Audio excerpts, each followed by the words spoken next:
Okay, let's move on to problem number 3 in these flow rate problems. Again, we're going to use that same formula. Flow rate equals area times velocity. This time, they want us to calculate velocity in feet per second. So let's rewrite our formula. We can get to velocity by dividing both sides of the formula by A, or area. So basically this is the same as the last problem, but instead of a pipe, it's a channel.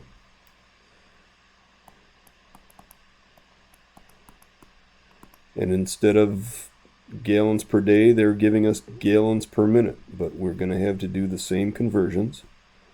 Velocity equals flow rate times area. Okay, we're trying to get to feet per second this time. I'm going to figure out the Q part first, the flow rate, Q.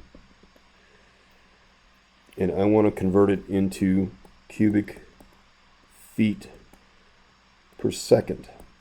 So how do I convert 4,800 gallons per minute into cubic feet per second? Well, I like to break it down into simpler steps. So I'm going to break it down into 4,800 gallons per minute divided by 60 seconds in a minute is going to tell me how many gallons per second.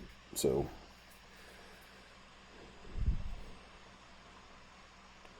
that's going to come out to 80 gallons per second, right? 60 times 80 would be 4,800. 4,800 divided by 60 would be 80. It's kind of a weird number. We don't normally use gallons per second, but 80 gallons per second. Now I want to convert my gallons per second into, ultimately I'm trying to get to cubic feet per second. So I'm going to take my 80 gallons per second now and convert that into cubic feet. Again, I know that there are 7.48 gallons in a cubic foot. So if I divide 80 gallons by 7.48,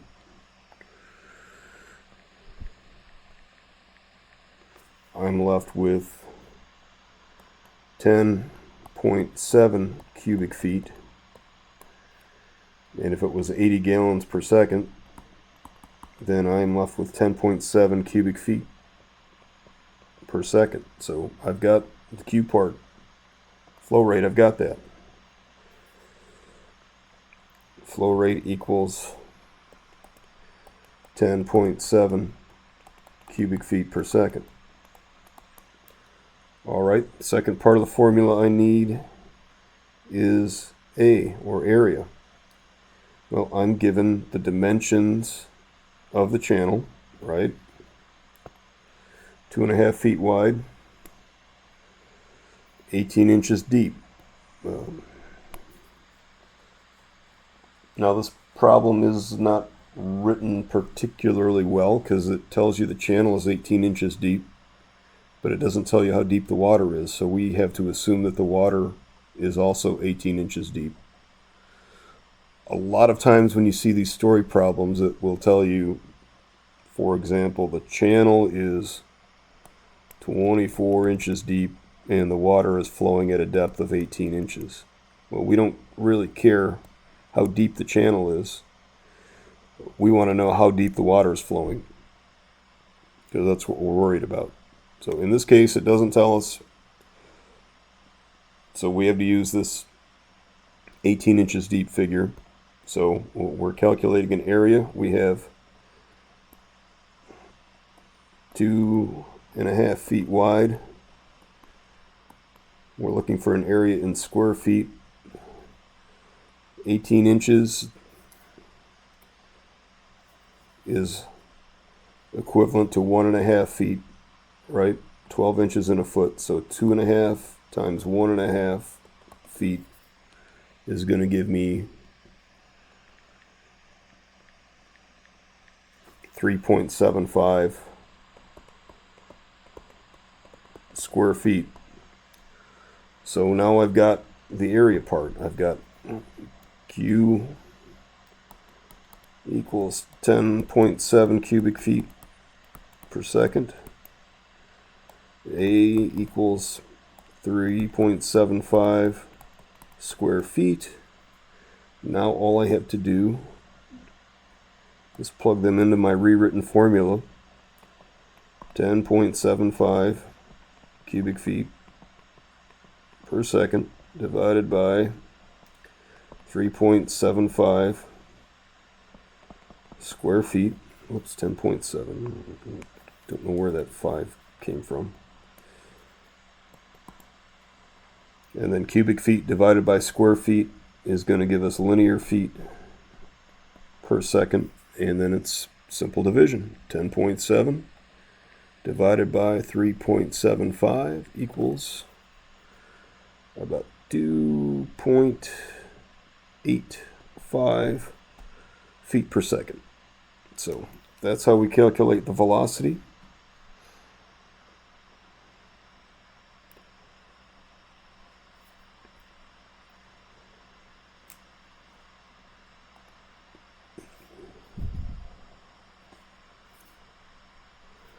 Okay, this next one is kind of a weird one. We're given a flow rate of 2.5 cubic feet per second and asked how would the velocity change if the diameter of the pipe changed. And again, we can still use flow rate equals area times velocity.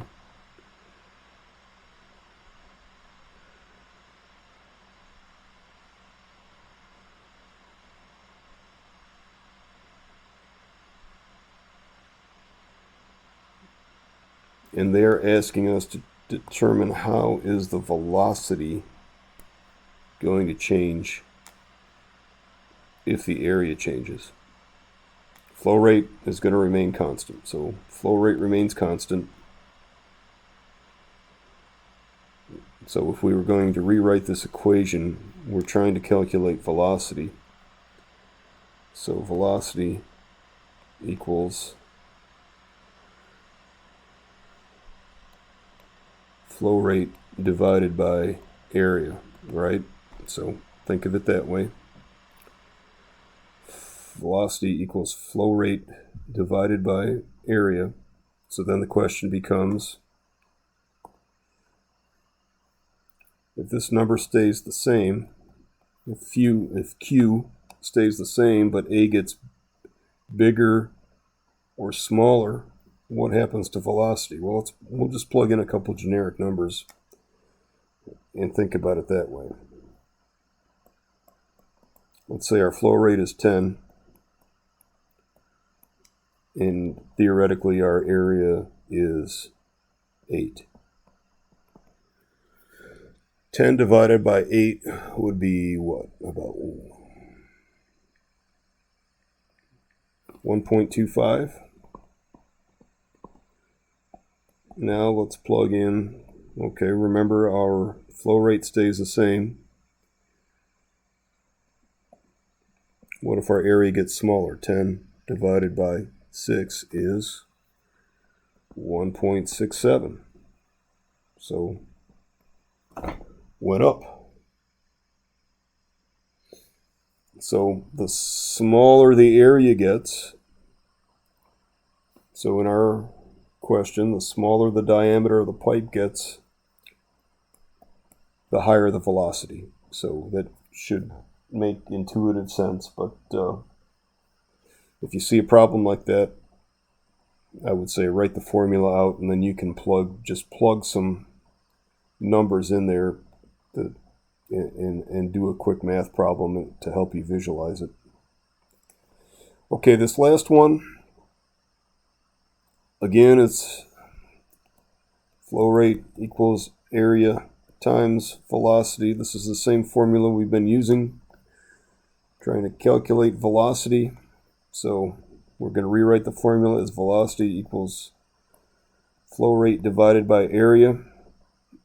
The big difference here is pipe is flowing half full. So what that means to me when I set this problem up is if the pipe is flowing half full, we're only using half of the pipe capacity.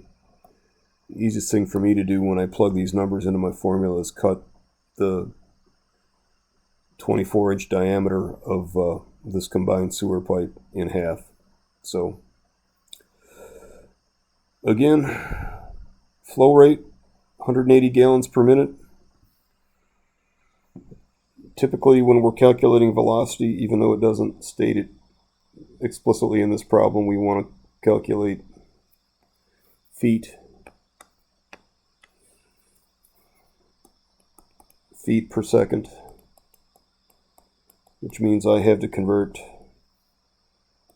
gallons per minute into cubic feet per second, which we've done a few times now already, but again, 700 or 7.48 gallons in a cubic foot. So if I divide 180 gallons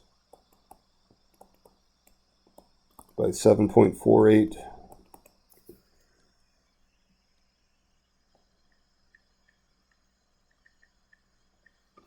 I get about 24.1 cubic feet per minute. I have to take that 24.1 cubic feet per minute, divide it by 60 seconds in a minute,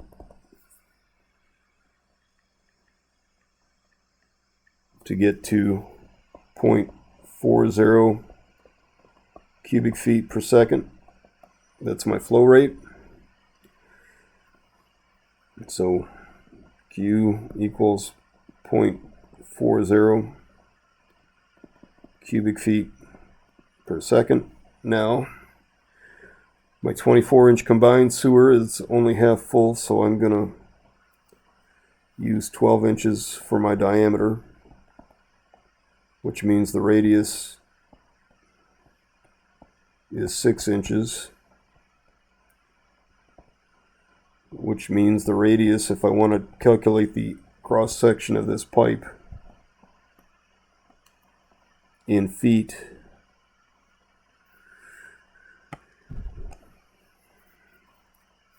it's 0.5 foot radius. So it's half a foot, 6 inches, or half a foot, or 0.5.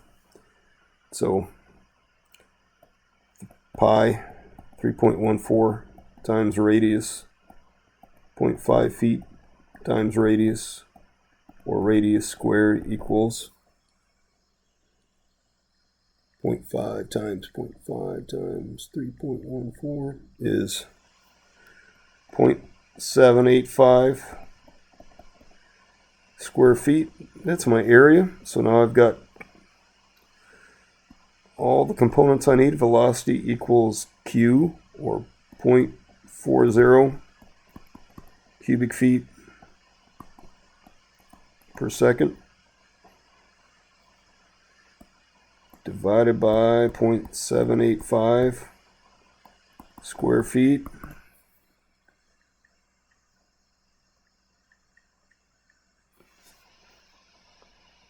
It gets me to about 0.5 feet per second. So